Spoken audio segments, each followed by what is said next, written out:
بسم اللہ الرحمن الرحیم۔ اسلامی تاریخ 14 جمادی الثانی۔ مشرکین مکہ کی عہد شکنی یعنی وعدہ خلافی۔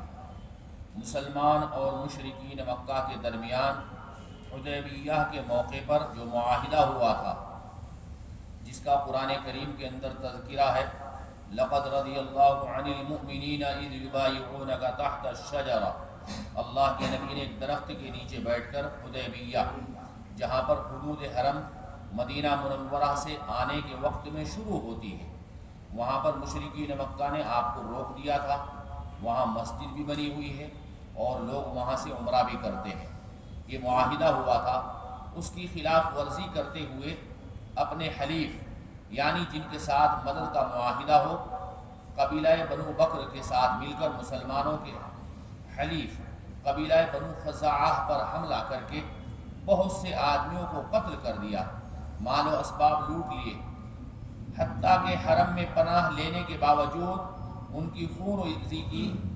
تو آپ صلی اللہ علیہ وسلم نے قبیلہ بنو خزاعہ سے مشرکین مکہ کے عہد شکنی پر مدد کی اپیل کی۔ تب حضور اکرم صلی اللہ علیہ وسلم نے مشرکین مکہ سے دیت یعنی خون بہا ادا کرنے یا معاہدہ توڑنے کی شرط رکھی، تو انہوں نے امن معاہدہ ختم کر دیا۔ تو آپ صلی اللہ علیہ وسلم ان کی بدعہدی اور قتل و غارت گیری کا بدلہ لینے کے لیے رمضان سن 8 ہجری میں 10,000 صحابہ کا عظیم الشان لشکر لے کر مدینہ منورہ سے روانہ ہوئے اور مرۃ الزہران پہنچ کر خیمہ سن ہو گئے۔ مذہب اسلام کا سخت مخالف اور دشمن ابو سفیان جاسوس بن کر لشکر اسلام کا جائزہ لینے آئے، تو حضرت عباس رضی اللہ تعالیٰ عنہ نے اسے پہچان لیا اور انہیں پکڑ کر آپ صلی اللہ علیہ وسلم کے پاس لے گئے۔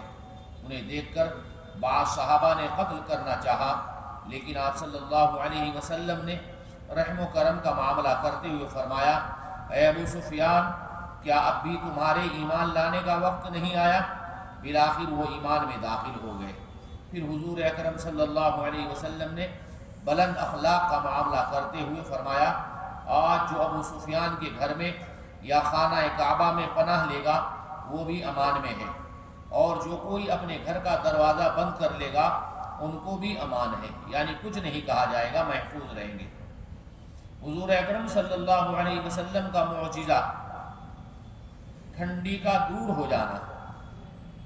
حضرت حذیفہ رضی اللہ تعالیٰ عنہ فرماتے ہیں، غزوہ خندق کے موقع پر سخت ٹھنڈی ہوا چل رہی تھی، ایسے میں رسول اللہ صلی اللہ علیہ وسلم نے صحابہ سے فرمایا، ہے کوئی جو میرے پاس دشمنوں کے قافلے کی خبر لے کر آئے؟ تو ٹھنڈی ہوا کی وجہ سے کوئی بھی کھڑا نہ ہوا۔ دوسری مرتبہ فرمایا، پھر بھی کوئی کھڑا نہ ہوا۔ جب تیسری مرتبہ بھی کوئی کھڑا نہ ہوا تو رسول اللہ صلی اللہ علیہ وسلم نے فرمایا، اے حذیفہ، تم کھڑے ہو جاؤ اور دشمنوں کے قافلے کی خبر لے کر آؤ۔ حضرت حذیفہ رضی اللہ تعالیٰ عنہ فرماتے ہیں، چونکہ رسول اللہ صلی اللہ علیہ وسلم نے اب میرا نام لے ہی لیا تھا، اس لیے کھڑا ہونا ضروری تھا۔ بہرحال میں کھڑا ہو گیا اور وہاں سے چلا، تو رسول اللہ صلی اللہ علیہ وسلم کی بات ماننے کی برکت سے مجھے راستے میں ذرا برابر بھی ٹھنڈی محسوس نہیں ہوئی، یہاں تک کہ میں واپس بھی آ گیا۔ ایسا لگ رہا تھا گویا کہ میں سخت گرمی میں چل رہا ہوں۔ یہ اللہ کے نبی کا معجزہ ہے۔ ایک فرض کے بارے میں، غسل کے لیے تیمم کرنا۔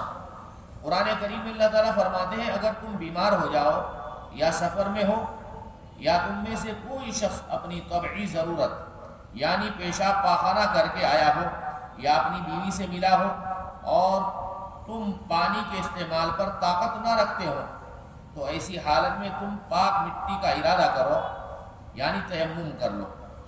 تیمم کا طریقہ یہ ہے کہ دونوں ہاتھوں کو زمین پر مار کر چہرے پر پھیر لے اور مسح کر لے، پھر دوبارہ زمین پر مار کر دونوں ہاتھوں پر کوہنیوں سمیت مسح کر لے۔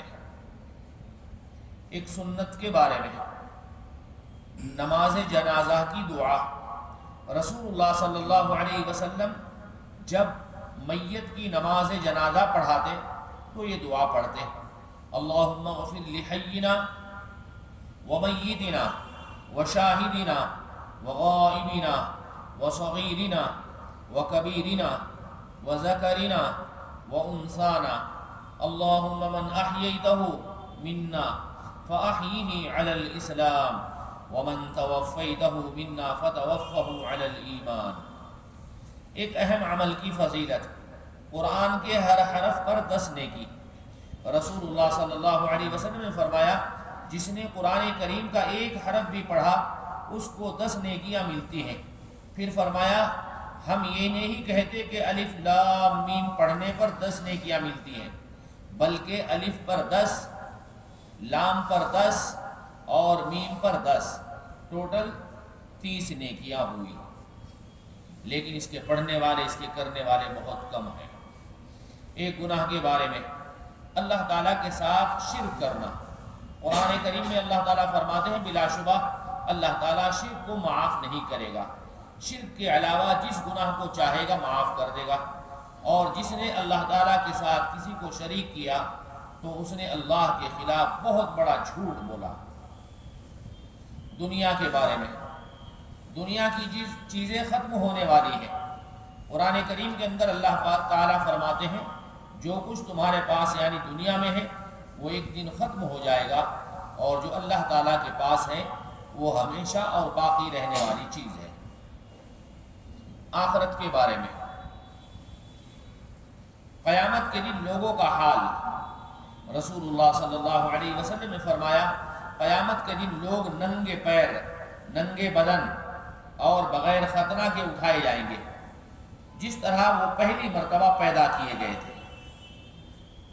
طب نبوی سے علاج، جزام یعنی کوڑھ کا علاج، رسول اللہ صلی اللہ علیہ وسلم نے فرمایا 7 دن تک روزانہ 7 مرتبہ مدینے کی عجوہ کھجوروں کا استعمال جزام یعنی کوڑھ کے لیے فائدہ مند ہے۔ 7 دن تک مدینہ منورہ کی 7 عجوہ کھجوریں کا استعمال کریں، انشاءاللہ اللہ تعالی حفاظت فرمائیں گے بیماری سے۔ سبحان اللہ بحمدہ، سبحانک اللہم وبحمدک، ونشہد ان لا الہ الا انت، نستغفرک ونتوب الیک۔ سبحان ربک رب العزة عما یصفون، وسلام علی المرسلین، والحمد للہ رب